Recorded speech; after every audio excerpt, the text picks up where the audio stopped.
પરીક્ષા મોડાસા હાઈસ્કૂલ શાંતિ નિકેતન કહેવા. નમસ્કાર. છેલ્લે આપણે નિયમિત પ્રવેગી ગતિ તેની ચર્ચા કરી ગયા અને તેના આધારે ઉદાહરણની ગણતરી કરી. આગળનો આપણો મુદ્દો છે સાપેક્ષ વેગ, રિલેટિવ વેલોસિટી.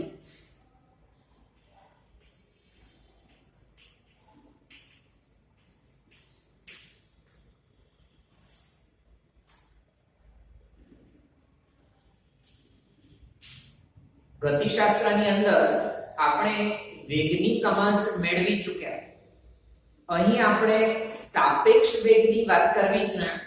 પાઠની શરૂઆતમાં જ આપણે સમજ મેળવી કે ગતિ એ સાપેક્ષ ખ્યાલ છે, એટલે કે જુદી જુદી નિર્દેશ ફ્રેમની સાપેક્ષે પદાર્થ સ્થિર કે ગતિમાં હોઈ શકે છે તથા તેની ગતિની માહિતી એટલે કે વેગ જુદી જુદી નિર્દેશ ફ્રેમની સાપેક્ષે જુદા જુદા મળી શકે છે. તેની સમજ આપણે આ મુદ્દાની અંદર સૂત્ર દ્વારા વિશેષ કરવાના છીએ. તેને એક ઉદાહરણ દ્વારા સમજીએ તો એક વ્યક્તિ એ જમીન પર સ્થિર ઊભો છે.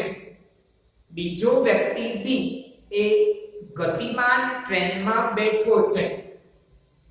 વળી ટ્રેનની અંદર એક માખી ટ્રેનની ગતિની દિશામાં ઉડી રહી છે.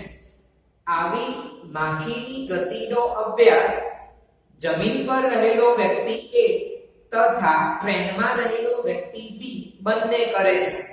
તો આ બંને વ્યક્તિની સાપેક્ષમાં તે માખીનો વેગ જુદો જુદો જોવા મળશે. જમીન પર રહેલા વ્યક્તિને માખીનો વેગ વધુ લાગશે, જ્યારે ટ્રેનમાં રહેલા વ્યક્તિને માખીનો વેગ ઓછો લાગે છે. તો આમ નિર્દેશ ફ્રેમ સ્થિર જમીન પર રહેલા વ્યક્તિ માટે જમીન અને ટ્રેનમાં રહેલા વ્યક્તિ માટે ટ્રેન. આમ નિર્દેશ ફ્રેમ બદલાય ત્યારે કોઈ એક જ પદાર્થ તેના વેગ જુદા જુદા મળી શકે છે. તો આ વેગ કે જે કોઈકની સાપેક્ષમાં છે તો તેવા સાપેક્ષ વેગની આપણે અહીં ચર્ચા કરવી છે. એવા સાપેક્ષ વેગની ચર્ચા કરવા માટે સૌપ્રથમ આપણે સાપેક્ષ સ્થાનાંતરનું સૂત્ર મેળવીશું અને તેમાં જ સાપેક્ષ વેગ સમજી અને તેના વિવિધ કિસ્સાઓ એટલે કે આલેખોની વાત આપણે કરવી છે. તો સૌપ્રથમ સાપેક્ષ સ્થાનાંતરનું સૂત્ર આપણે મેળવવું છે. તો તેના માટે ધારો કે બે પદાર્થો અથવા કોણ A અને B અનુક્રમે VA અને VB જેટલા નિયમિત વેગથી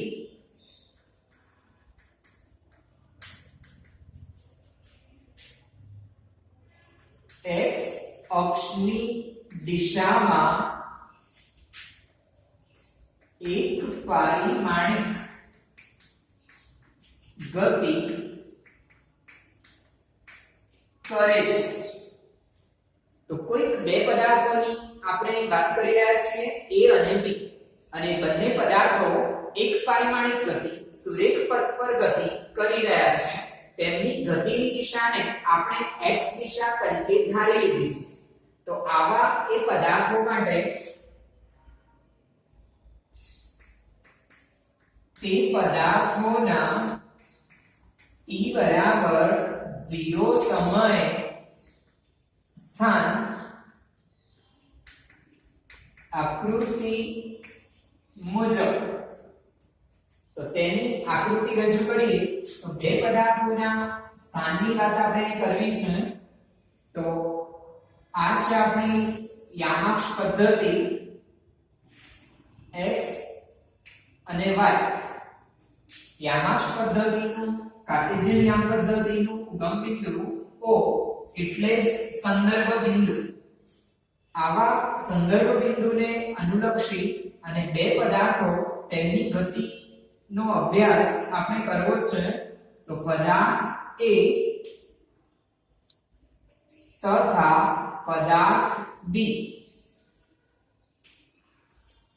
આ બંને પદાર્થોના t બરાબર 0 સમય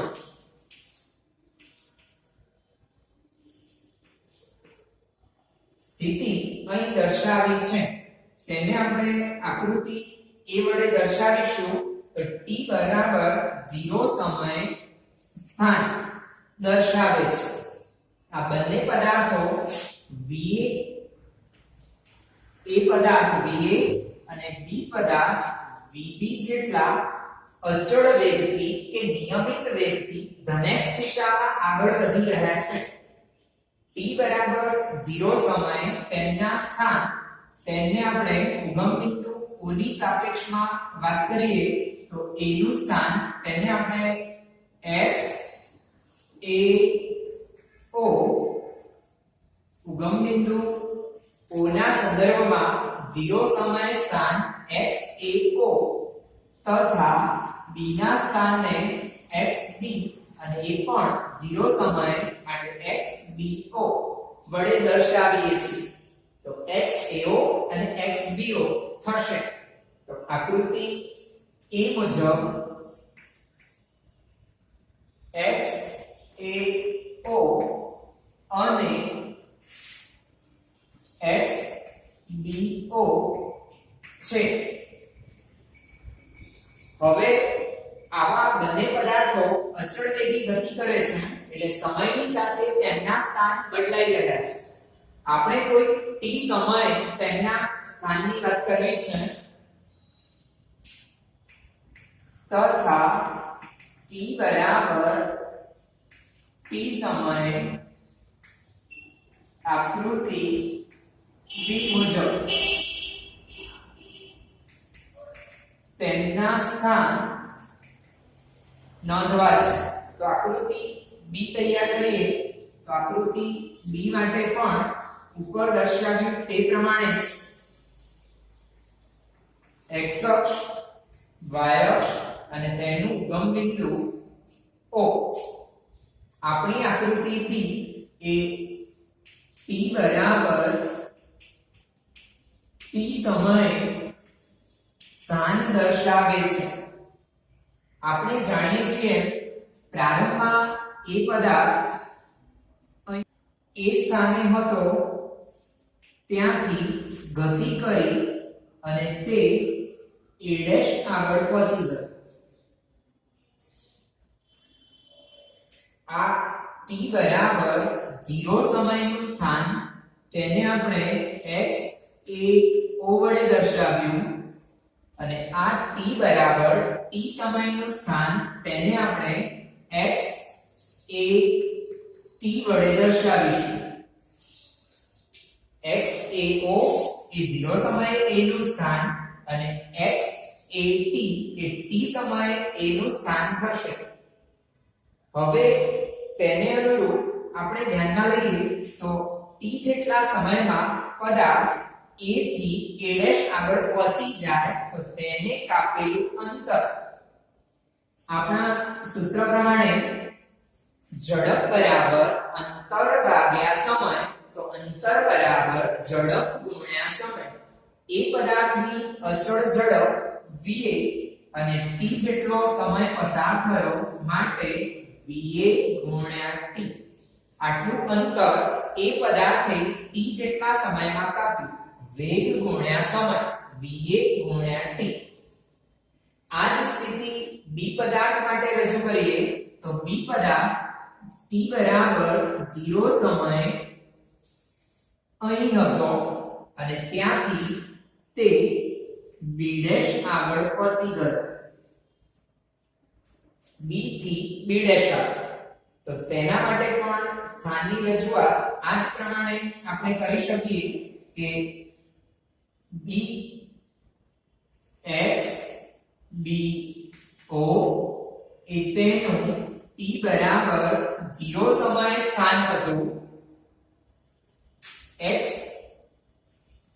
b t તેનું t સમયે સ્થાન દર્શાવે છે x b t. વળી અહીં પણ આ b પદાર્થ અને a પદાર્થ ગતિમાં હોવાથી b પદાર્થે કાપેલું આ અંતર એટલે જ વેગ ગુણ્યા સમય. b પદાર્થનો અચળ વેગ vb અને તેને પણ t સમય સુધી ગતિ કરી તેથી vbt આટલું અંતર b પદાર્થે t સમયમાં કાપ્યું છે. તો આમ આપણી કંઈક આવી સ્થિતિ આપણે નોંધી શકીએ છીએ. તો આ સ્થિતિને અનુરૂપ આપણે સૂત્ર લખવા છે. તો આકૃતિ b મુજબ તેમના સ્થાન x a t અને x b t હોય તો t સમયે a નું સ્થાન જેને આપણે x a t કીધું x a t આકૃતિ પરથી કહી શકાય કે x a t એટલે જ x a o plus v a t x a o plus v a t જેને આપણે સમીકરણ 1 કહીશું. તે જ પ્રમાણે આગળ વધીએ તો આકૃતિ b પ્રમાણે જ t સમયે b નું સ્થાન નોંધીએ તથા t સમયે b નું સ્થાન તેને આપણે x b t વડે દર્શાવીશું. તો x b t એટલે જ x b o plus v b t. x b o એટલે કે પ્રારંભિક સ્થાન પ્લસ t સમયમાં તેને કાપેલું અંતર એટલે vbt સમીકરણ 2. તો આમ જે તે t સમયે a પદાર્થ અને b પદાર્થના સ્થાન જાણી શકાય છે અને તેમાંથી આપણે સાપેક્ષ સ્થાનાંતરની વાત કરવી છે. તો તેથી t સમયમાં a ની સાપેક્ષમાં b નું સ્થાનાંતર x b a એટલે જ xbt xat મળે. t સમયમાં a ની સાપેક્ષમાં b નું સ્થાનાંતર ધ્યાનમાં લઈશું. xba કોનું સ્થાનાંતર છે તો b નું. કોની સાપેક્ષમાં a ની. જેનું સ્થાન હોય તેને આપણે પહેલા રજૂ કર્યા b અને જેની સાપેક્ષમાં હોય તેને આપણે પછી લખીશું xba એટલે જ xbt xat. માટે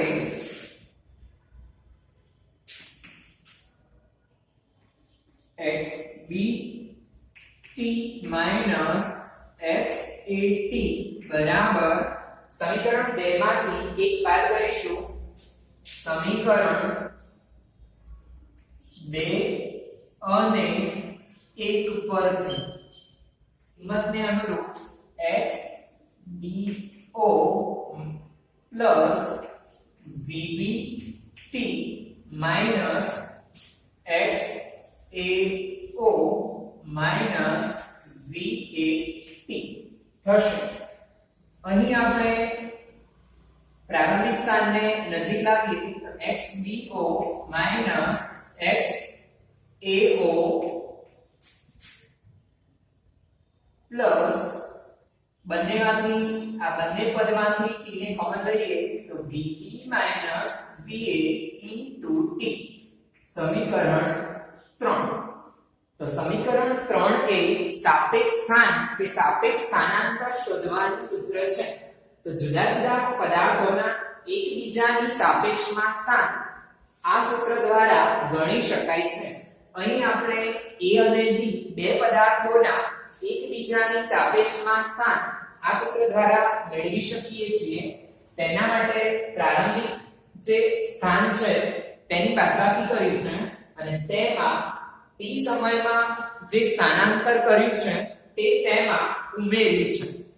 અહીં પાછળનું આ જે પદ થયું vp va t તેને સમજીએ તો વેગ ગુણ્યા સમય છે અને વેગ ગુણ્યા સમય એટલે જ અંતર થાય. તો આપણે આવા સાપેક્ષ સ્થાનાંતરના સૂત્રને સાપેક્ષ વેગના સ્વરૂપમાં રજૂ કરી શકીએ છીએ xvo xao vpa t, જ્યાં vba કોના બદલે લખ્યા તો vb va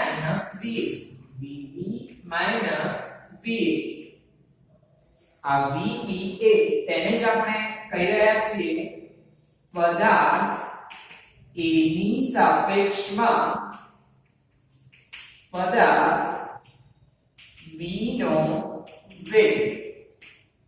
પદાર્થ a ની સાપેક્ષમાં b નો વેગ જેને આપણે vba વડે રજૂ કરીએ છીએ. તો vba બરાબર vb v. અહીં જો t ને બંધ કરી દઈએ એટલે કે એકમ સમયમાં એ બંને પદાર્થોનું સાપેક્ષ સ્થાનાંતર મેળવવું હોય તો તે એટલે જ vb v. આપણે વેગની વ્યાખ્યા જ કીધી છે એકમ સમયમાં પદાર્થે કાપેલું અંતર એટલે જ વેગ કે ઝડપ થાય. તો તેને અનુરૂપ અહીં આપણને સાપેક્ષ વેગ તેનું સૂત્ર મળ્યું છે vba બરાબર vb v. આવા આ સાપેક્ષ વેગના સંદર્ભમાં આપણે જુદા જુદા પદાર્થોના એકબીજાની સાપેક્ષમાં વેગ નોંધી શકીએ છીએ. આપણું જે સૂત્ર તૈયાર થયું સમીકરણ 3 એ સાપેક્ષ સ્થાનાંતરનું સૂત્ર છે અને vba બરાબર vb va એ સાપેક્ષ વેગનું સૂત્ર થશે. જો આ જ પ્રમાણે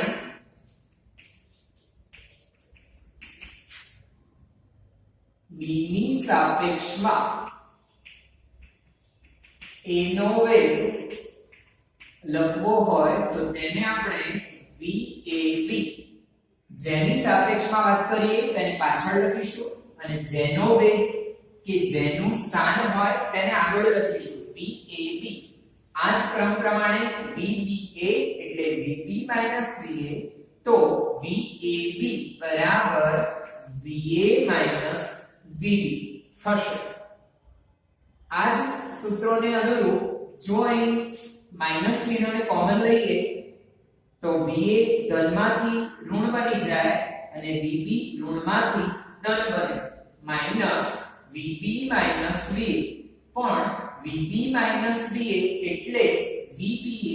તો તેનો અર્થ થયો vab બરાબર માઈનસ vba એટલે કે b ની સાપેક્ષમાં a નો વેગ અને a ની સાપેક્ષમાં b નો વેગ તેના મૂલ્ય સમાન હોય છે પણ માઈનસ ચિહ્ન એ દિશાનું સૂચન કરે છે. દિશા પરસ્પર વિરુદ્ધ મળે છે. તો સાપેક્ષ વેગ બે પદાર્થોના એકબીજાની સાપેક્ષમાં વેગ મૂલ્ય સમાન હોય પણ દિશા વિરુદ્ધ મળશે. એટલે કે જમીનની સાપેક્ષમાં કારનો વેગ 80 કિલોમીટર પ્રતિ અવર હોય તો કારની સાપેક્ષમાં જમીનનો વેગ -80 કિલોમીટર પ્રતિ અવર એટલે કે કાર કરતા વિરુદ્ધ દિશામાં મળશે. તો આમ જુદા જુદા પદાર્થોના સંદર્ભમાં આપણે સાપેક્ષ વેગનો ઉપયોગ કરીએ છીએ. બીજી બાબત અહીં vb અને va સામાન્ય રીતે પદાર્થો જમીન પર ગતિ કરતા હોય તો તે વેગ એ જમીનની સાપેક્ષમાં લીધા છે. તેથી vba એટલે જ vbg vag વડે પણ રજૂ કરી શકાય છે. જ્યાં vba તેને તો આપણે વાત કરી જ ગયા a ની સાપેક્ષમાં b નો વેગ vbg g ફોર ગ્રાઉન્ડ એટલે કે જમીન. જમીન માટે આપણે ગ્રાઉન્ડ g જી લીધું છે તો જમીન જી એટલે જમીનની સાપેક્ષમાં બી નો વેગ એ જ પ્રમાણે વી એ જી તમે કહી શકો છો જી એટલે કે જમીનની સાપેક્ષમાં a નો વેગ તો VBA બરાબર VBG માઈનસ VAG આ પણ આપણું સૂત્ર તૈયાર થશે જો કે આ મુખ્ય સૂત્ર છે તમે બંને પદાર્થોના વેગ જે પણ લીધા હોય તેનો સંદર્ભ કોઈ પણ લઈ શકો પણ તે સમાન હોવો જોઈએ અહીં જમીન તો અહીં પણ જમીનની સાપેક્ષે જો અહીં કારની સાપેક્ષે તો અહીં પણ કારની સાપેક્ષે વેગ લેવામાં આવે છે તો જરૂરિયાત પ્રમાણે આપણે આ સૂત્રમાં જુદી જુદી સ્થિતિ પ્રમાણે સંદર્ભ લઈ અને વિવિધ પદાર્થોના એકબીજાની સાપેક્ષમાં વેગ ગણી શકીએ છીએ આપણો વ્યવહારિક અનુભવ પણ આપણને સૂચવે છે કે જ્યારે બે પદાર્થો સમાન ઝડપથી એક જ દિશામાં ગતિ કરે બે વાહન ધારો કે બે કાર એક જ દિશામાં 80 કિલોમીટર પ્રતિ અવરથી ગતિ કરે તો એ બંનેના એકબીજાની સાપેક્ષમાં વેગ 0 છે જ્યારે જો બે કાર એક જ દિશામાં જુદી જુદી ઝડપે ગતિ કરે તો તેમના સાપેક્ષ વેગ ઘટે છે હોય તેના કરતા ઘટશે અને તે આ સૂત્ર દ્વારા આપણે ગણી શકીએ છીએ ત્રીજી બાબત જો બે પદાર્થો પરસ્પર વિરુદ્ધ દિશામાં ગતિ કરે તો સાપેક્ષ વેગ વધે છે દિશા વિરુદ્ધ હોવાના કારણે એક ધન હશે તો બીજું ઋણ આવે અને પરિણામે અહીં તેમની બાદબાકી એ મોટું પરિણામ આપશે એટલે કે વિરુદ્ધ દિશામાં ગતિ થાય તો સાપેક્ષ વેગ વધે એક જ દિશામાં ગતિ થાય તો સાપેક્ષ વેગ ઘટે એક જ દિશામાં સમાન ઝડપે ગતિ થાય તો સાપેક્ષ વેગ 0 મળે તો આ સાપેક્ષ સ્થાનાંતર તથા સાપેક્ષ વેગની સમજ થઈ આપણે આ બાબતને અનુરૂપ એટલે કે આપણા સમીકરણ 3 ને અનુરૂપ વેગના વિવિધ કિસ્સાઓની ચર્ચા કરવી છે તો તે કિસ્સા માટે આગળ વધીશું સાપેક્ષ વેગના વિવિધ કિસ્સાઓની સમજ આપણે મેળવવી છે તો તેના માટે સાપેક્ષ સ્થાનાંતરનું સૂત્ર નોંધી અને આગળ વધીશું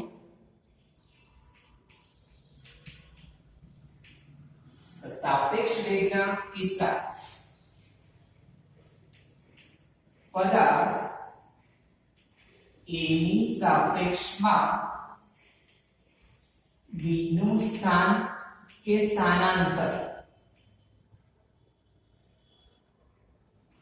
t સમય તેનું સૂત્ર આપણે જોયું xbt xat બરાબર xbo xao plus vp va ગુણ્યા t આ છે આપણું સમીકરણ 3 અને તે આપણા માટે મુખ્ય સૂત્ર થશે તેનો ઉપયોગ આપણે દાખલા ગણવા માટે પણ કરીએ છીએ તો આ સાપેક્ષ સ્થાનાંતરના સૂત્રને અનુરૂપ આપણે વેગની વિવિધ શરતો આધારિત આલેખ અને તેના કિસ્સાની ચર્ચા કરવી છે તો વિશિષ્ટ કિસ્સા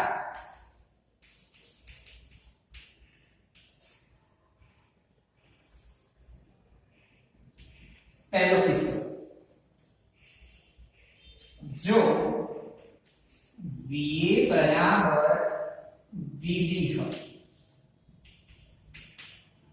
એટલે કે પદાર્થ A અને પદાર્થ B તેમના અચળ વેગ સમાન હોય જો સમાન હોય તો શું સ્થિતિ થાય તે સમીકરણ 3 ને અનુરૂપ આપણે ધ્યાનમાં લઈએ તો સમીકરણ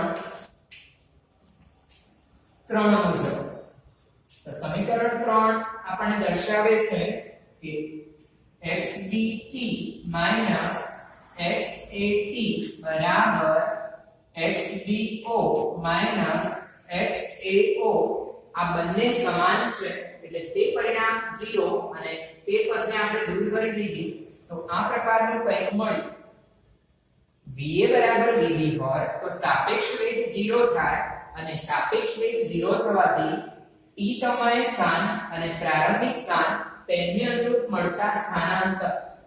તો t સમયે a ની સાપેક્ષમાં b નું સ્થાન અને 0 સમયે a ની સાપેક્ષમાં b નું સ્થાન સમાન મળે છે. સ્થાનાંતર સમાન રહેશે હોવાથી બે પદાર્થો A અને B વચ્ચેનું અંતર બદલાતું નથી, અચળ રહે છે. તો બે પદાર્થો વચ્ચેનું અંતર અચળ રહેશે.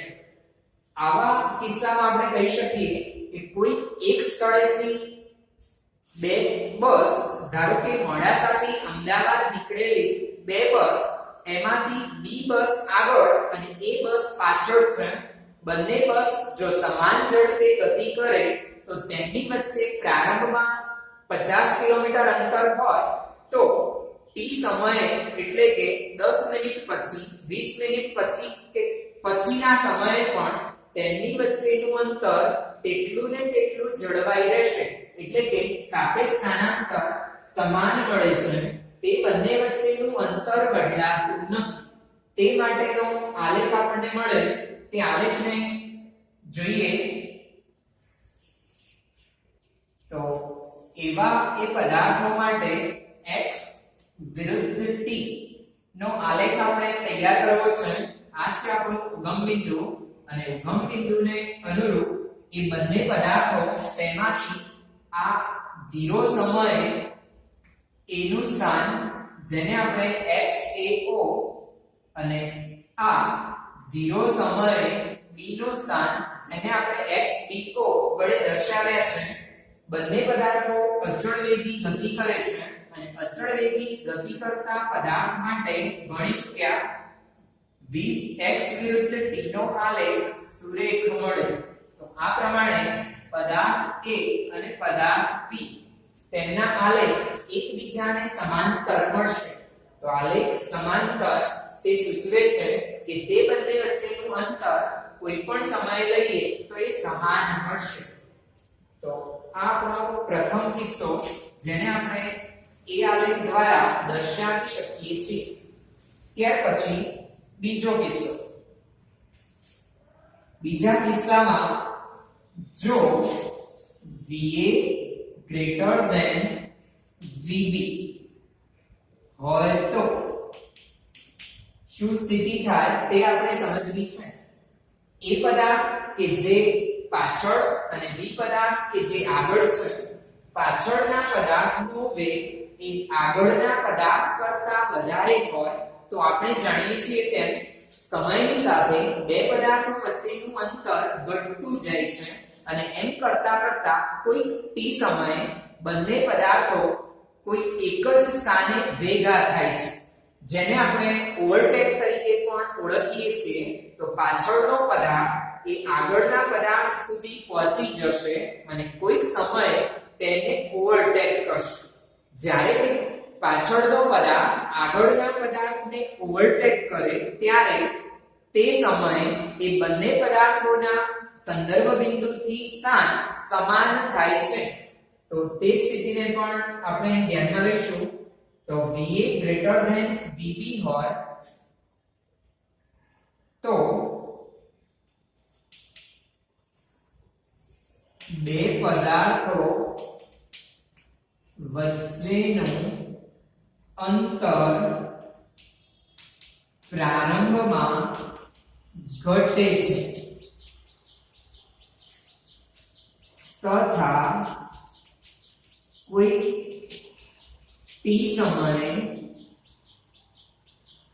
પાછળનો પદાર્થ એટલે કે a પાછળનો પદાર્થ આગળના પદાર્થ એટલે કે b ને ઓવરટેક કરે છે. તો ઓવરટેક કરશે ત્યારે સંદર્ભ બિંદુથી તેમના સ્થાન સમાન થઈ જાય, તેથી ત્યારે x a t અને x b t સમાન થાય છે. તો x a t બરાબર x b t થશે. તેથી સમીકરણ 3 મુજબ ઓવરટેક કરે ત્યારે આ બંને સમાન થયા એટલે આ પરિણામ 0 થાય. તો 0 બરાબર x bo minus x ao plus vb minus va into t મળે. તો આપણે આ બાબતને ધ્યાનમાં લઈશું. પહેલા કિસ્સામાં તેમની વચ્ચેનું અંતર સમાન રહે છે, જ્યારે બીજા કિસ્સામાં શરૂઆતમાં ઘટતું જશે અને કોઈક સમયે તેમના સ્થાન સમાન થઈ જાય જ્યારે ઓવરટેક થાય છે ત્યારે. અને તે સમયે આપણે સમીકરણ 3 માં આ પરિણામ મેળવી શકીએ છીએ. તેના આલેખને પણ આપણે ધ્યાનમાં લઈશું. તો આપણી એ સ્થિતિ માટે x વિરુદ્ધ t નો આલેખ b 0 સમયે તેમના સ્થાનને આપણે x a o તથા b ના સ્થાનને x b o વડે દર્શાવ્યા છે.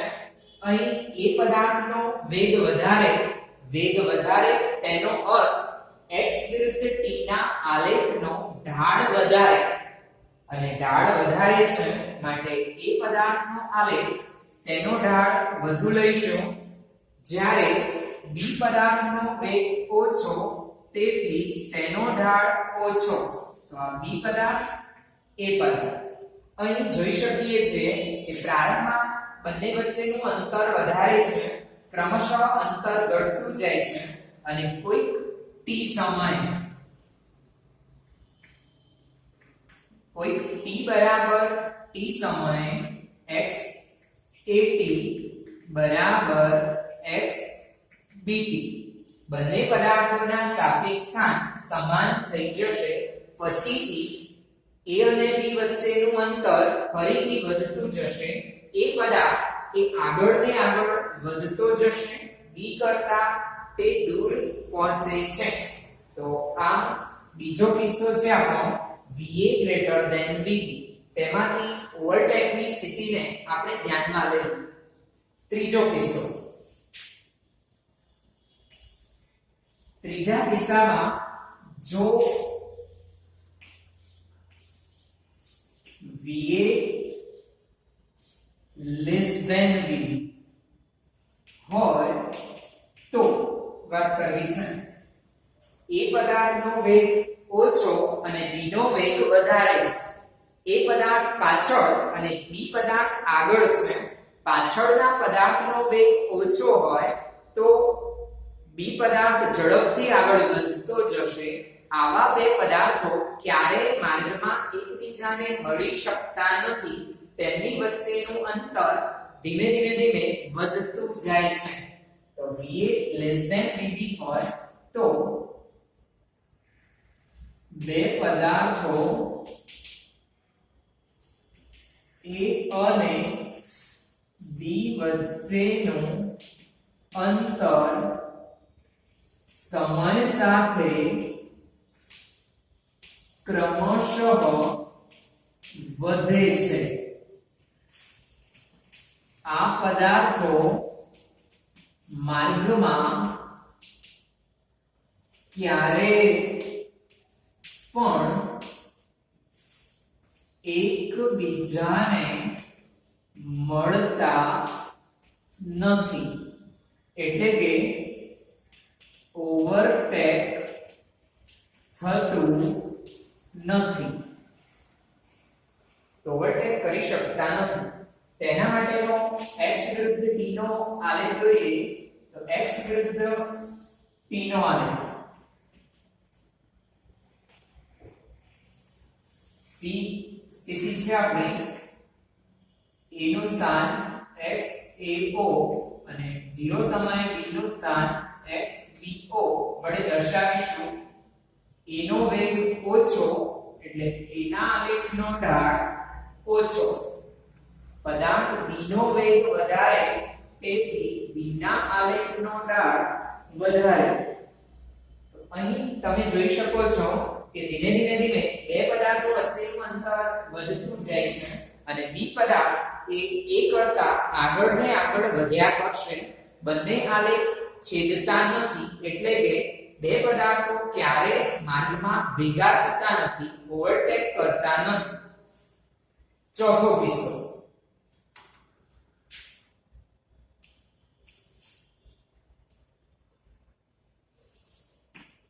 જો a તથા b ની ગતિની દિશા વિરુદ્ધ હોય તો વાત કરવી છે આપણે. તો બે પદાર્થોની ગતિની દિશા પરસ્પર વિરુદ્ધ છે. હવે ગતિની દિશા વિરુદ્ધ હોય a પદાર્થ અને b પદાર્થ, a પદાર્થ ધનેશ દિશામાં આગળ વધે છે અને b પદાર્થ ઋણેશ દિશામાં આગળ વધતો હોય તો તેવા એ બંને પદાર્થો કોઈક સમયે એકબીજાને ક્રોસ કરે છે, માર્ગમાં મળે છે. શરૂઆતમાં બંને વચ્ચેનું અંતર ઘટતું જાય છે. કોઈક સમયે જ્યારે બે પદાર્થો એકબીજાને ક્રોસ કરે ત્યારે કોઈ એક સંદર્ભ બિંદુની સાપેક્ષમાં તેમના સ્થાન સમાન થાય છે અને પછીથી ફરી પાછા બંને વચ્ચેનું અંતર ક્રમશઃ વધતું જાય છે. એટલે કે આપણી બીજી સ્થિતિ જેવી કઈ પરિસ્થિતિ ચોથા કિસ્સામાં પણ આપણને જોવા મળશે. તો કોઈ t સમયે બંને પદાર્થો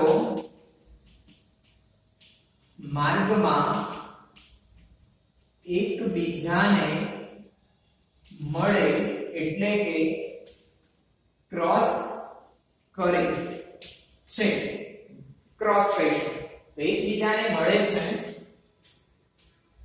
ત્યારે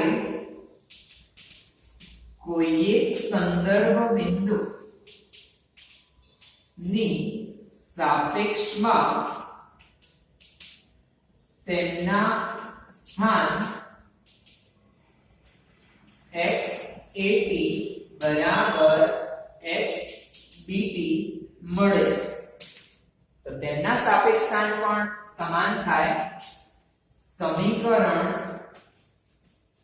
3 મુજબ 0 પરિણામ 0 થયું, 0 બરાબર xbo minus xao plus vb minus va into t મળશે. પણ અહીં આ કિસ્સામાં ગતિની દિશા એક જ છે અને va અને vb સમાન ચિહ્નો ધરાવે છે, જ્યારે અહીં va અને vb ગતિની દિશા વિરુદ્ધ હોવાથી તેમના ચિહ્નો અલગ અલગ મળશે.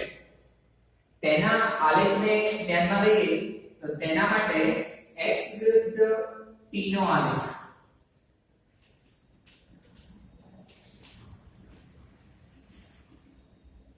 d કિસ્સો x ao પ્રારંભિક સ્થાન x bo b નું પ્રારંભિક સ્થાન. એ પદાર્થની ગતિની દિશાને આપણે ધનેશ અક્ષ તરીકે દર્શાવી ઢાળ ધન, જ્યારે b પદાર્થની ગતિની દિશાને ઋણ દિશા લઈએ ઢાળ ઋણ. a નો આલેખ ચડતો જ્યારે b નો આલેખ ઉતરતો થશે અને આમ અહીં પણ t બરાબર t સમયે બંને આલેખ એકબીજાને છેદે છે અને જ્યારે પણ તે છેદે તો xat અને xbt સમાન મળશે આપણી આ સ્થિતિ પ્રમાણે. તો અહીં આપણે વ્યવહારમાં ઓવરટેક શબ્દ વાપરીએ છીએ, છેદ બિંદુ આગળ ઓવરટેક, અને અહીં છેદ બિંદુ આગળ ક્રોસ શબ્દ પણ આપણે વાપરીએ છીએ. તો શરૂઆતમાં બંને વચ્ચેનું અંતર ઘટતું જાય છે. કોઈ સમયે સંદર્ભ બિંદુથી તેમનું સ્થાન સમાન મળે છે અને ફરીથી પાછા બંને વચ્ચેનું અંતર વધતું જાય છે. તો આમ સાપેક્ષ વેગના આ કિસ્સાને અનુરૂપ જુદી જુદી સ્થિતિ પ્રમાણે આપણને પરિણામ